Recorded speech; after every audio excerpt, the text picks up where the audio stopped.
आदि शंकराचार्य जयंती। आचार्य शंकर का कर्म संन्यास। आचार्य शंकर के पिता शिव गुरु असमय ही काल कवलित हो गए। शंकर अपने पिता से बहुत प्रेम करते थे, अतः पिता की मृत्यु से वे बहुत व्यथित व दुखी हुए। पर सत्य तो यह भी था कि आचार्य शंकर कोई सामान्य बालक नहीं थे। उनके जन्म जन्मांतरों के दिव्य संस्कार उन्हें इस असार संसार के माया मोह से मुक्त हो मुक्ति पथ पर अग्रसर होने को प्रेरित कर रहे थे।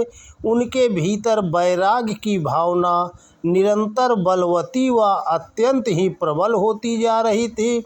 जब पिता की मृत्यु हुई तो उन्हें दुख अवश्य हुआ, पर दूसरी ओर बालक शंकर के मन में यह विचार भी आने लगे कि भगवान उन्हें इस क्षणभंगुर भौतिक शरीर की नाशवरता का बोध कराकर मुक्ति पथ पर चलने को प्रेरित कर रहे हैं। भगवान उनके बंधन काट रहे हैं। इसी कारण से घर की परिधि से बाहर निकलकर संपूर्ण जगत को, बल्कि इस अखिल विश्व ब्रह्मांड को ही अपना घर एवं जगत के सभी प्राणियों को अपने परिजन परिवार समझकर कार्य करने का उनका संकल्प और भी प्रगाढ़ हो गया।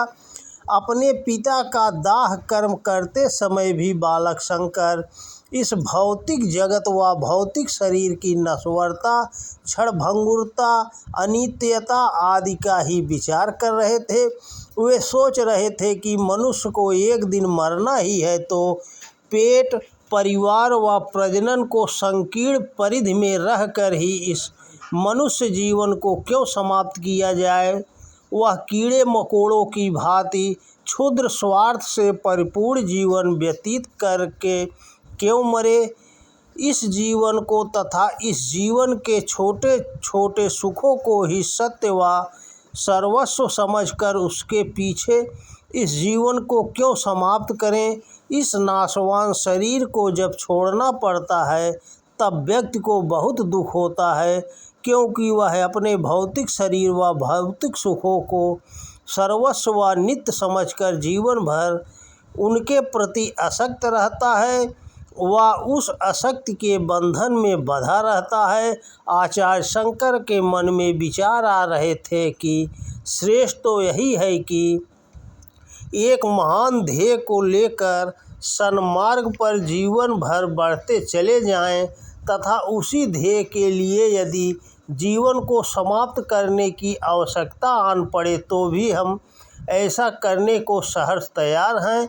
ऐसा कर सकने पर फिर व्यक्ति को कोई दुख नहीं होगा, क्योंकि जैसे सांप अपनी रक्षा के लिए केचुली धारण करता है तथा एक दिन उसी के हेतु केचुली को छोड़ भी देता है, पर केचुली छोड़ने में उसे दुख नहीं होता, क्योंकि उसे केचुली से प्रेम नहीं होता, वह केचुली के प्रति आसक्त नहीं होता।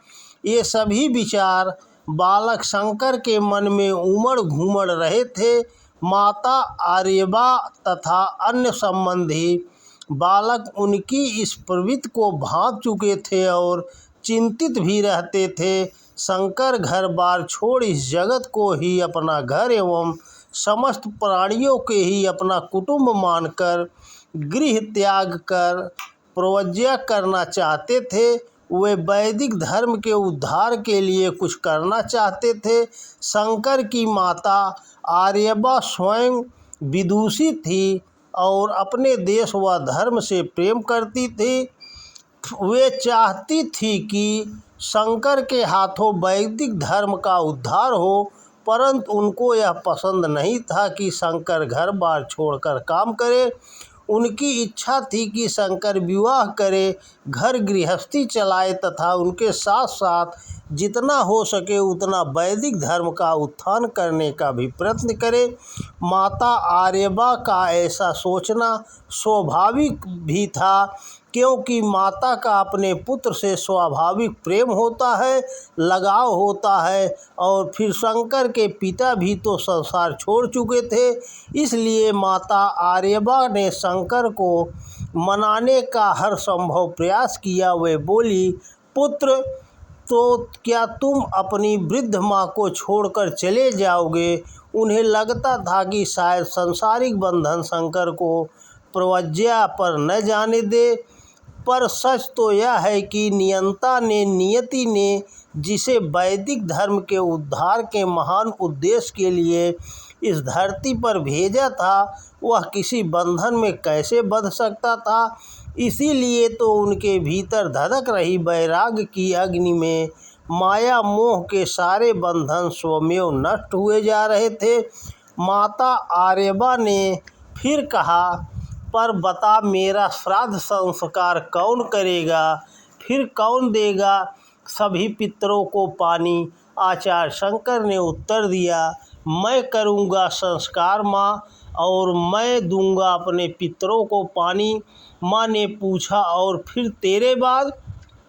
वे बोले, मेरे बाद वह सारा सनातन समाज है, वह तेरा नाम लेगा, तेरे गुण गाएगा। यही है असली श्राद्ध माँ।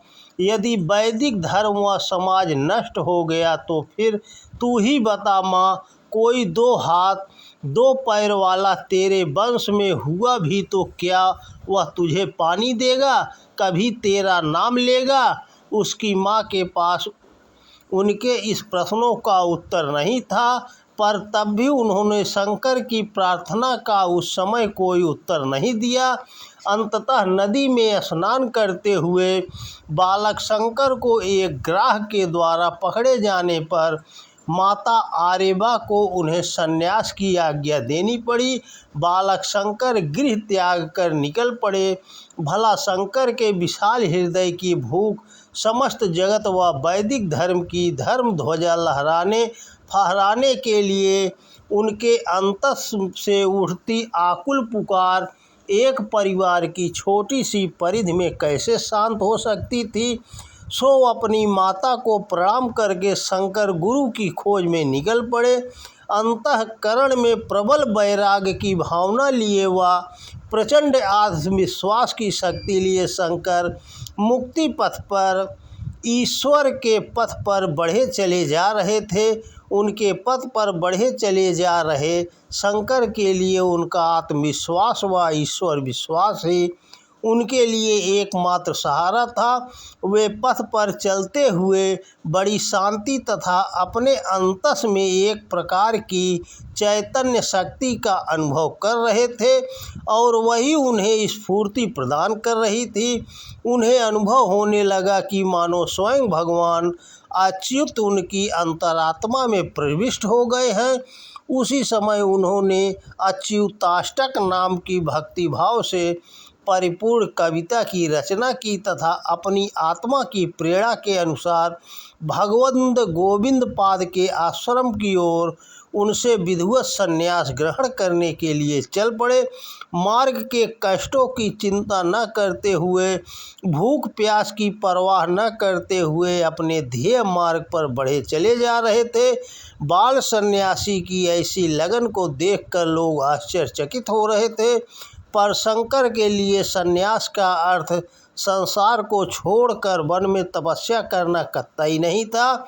उन्होंने तो कर्म संन्यास लिया था, जिसका अर्थ कर्म छोड़ना नहीं बल्कि कर्म करना था। देश धर्म व संस्कृति के लिए कर्म करना था, जो सत्य है तथा जो मनुष्य को कर्म फल बंधन से भी नहीं बांधते बल्कि कर्म बंधन से मुक्त करते हैं। और दूसरी महत्वपूर्ण बात यह भी है, फिर शुभ कर्म करने की भी कोई निश्चित आयु तो होती ही नहीं है। जब भी प्रेरणा प्रबल हो, विचार और भावनाएं पवित्र हो, उसी क्षण उसी शुभ अवसर पर पूर्ण कार्य में हाथ डाल देने चाहिए। निःसंदेह शंकर के संन्यास में अलगाव नहीं, अपनापन था, विरक्त नहीं प्रेम था। ऐसे प्रेम में आसक्ति नहीं, बंधन नहीं, मोह नहीं, इसमें संकुचितता संकीर्णता नहीं, वरन विशालता है। इसमें दुर्बलता व पलायनता नहीं, वरन सबलता व उदारता है। यह व्यक्ति के द्वारा समाज का त्याग नहीं, वरन समाज के लिए व्यक्ति का त्याग है। आज सच कहें तो ऐसे ही संन्यास व सन्यासियों की समाज को आवश्यकता है। कहने को हम यह भी कह सकते हैं कि बालक शंकर ने 8 वर्ष की आयु में ही संन्यास लेकर क्या वर्णाश्रम व्यवस्था का उल्लंघन नहीं किया। साधारण व्यवस्था तो यही है कि ब्रह्मचर्य, गृहस्थ, वानप्रस्थ और संन्यास, इस क्रम में चारों आश्रमों का पालन किया जाए। परंतु सच यह है कि वर्णाश्रम व्यवस्था समाज के कल्याण के लिए समाज द्वारा निर्मित अव्यवस्था है। अपने बनाए हुए नियमों के हम स्वामी हैं, दास नहीं। व्यवस्था और नियम समाज के सहयोग के लिए होते हैं, महत्व नियम और व्यवस्था का नहीं, अपितु समाज के व्यापक हित का है। यदि समाज के हित के लिए मर्यादा स्थापित करने की आवश्यकता हो तो मर्यादा पुरुषोत्तम श्री राम के समान मर्यादाएं बांधी जाती हैं। और यदि धर्म की, सत्य की रक्षा हेतु मर्यादा उल्लंघन की आवश्यकता हो, नियम व व्यवस्था के पार पर परे जाने की आवश्यकता हो तो योगेश्वर श्री कृष्ण की भांति मर्यादाएं तोड़ी भी जाती हैं। उल्लंघन और पालन दोनों के पीछे एक ही भावना है, और वह है समाज का हित, समाज का कल्याण, लोक कल्याण तथा जगत कल्याण। व्यवस्था और नियम साध्य नहीं, साधन है। साधन का उपयोग तब तक है जब तक वह साध्य को प्राप्त करने में सहायक हो। केवल लकीर पीटने से क्या लाभ। गृहस्थ और संन्यास दोनों ही साधन है, साध्य नहीं। गृह त्याग कर निकले आचार्य शंकर चलते चलते नर्मदा के पावन तट पर पहुँचे, जहाँ उन्हें योगी गोविंद पाद के दर्शन हुए। गोविंद पाद शंकर को देखते ही उनकी ओर आकर्षित हुए। कहते हैं कि भगवान की प्रेरणा के अनुसार वे शंकर की बहुत दिनों से बाट जोह रहे थे। शंकर को देखते ही उनका चेहरा खिल गया। शिष्य तो गुरु की आत्मा की अभिव्यक्ति ही होता है। शिष्य तो अपने गुरु के अंतःकरण की प्रवृत्ति का पूरक होता है। फिर सच्चा गुरु और सच्चा शिष्य भला एक दूसरे को कैसे नहीं पहचानेंगे। सो भगवान गोविंद पाद ने शंकर को देखकर संतोष की अनुभूति की। गुरु के द्वारा शंकर की विधिवत संन्यास दीक्षा हुई और शंकर शंकराचार्य हो गए। गुरु के आदेशानुसार शंकर वैदिक धर्म की धर्म ध्वजा फहराने के महान कार्य में प्राणपण से जुट गए। कई वैदिक ग्रंथों का भाष्य लिखने के साथ साथ उन्होंने विवेक चूड़ामणि जैसे महान आध्यात्मिक ग्रंथों की रचना भी की। उनका आध्यात्मिक जीवन व उनकी आध्यात्मिक रचनाएं युगों युगों से लोगों को मुक्ति, मोक्ष व ईश्वर के मार्ग पर चलने को प्रेरित करती है। सचमुच यही है वास्तविक संन्यास, यही है कर्म संन्यास, यही है धर्म संन्यास, जो जन जन की मुक्ति का मार्ग प्रशस्त कर सके, जो जन जन को अज्ञानता के बंधन से मुक्त कर सके, जो धर्म व संस्कृति के लिए अपना सर्वस्व समर्पित कर सके। आज समय ऐसी ही कर्म सन्यासियों का आवाहन करता नज़र आता है। तो दोस्तों नमस्कार। वीडियो पसंद आए तो ज़्यादा से ज़्यादा शेयर करें। जय श्री कृष्णा। राधे राधे।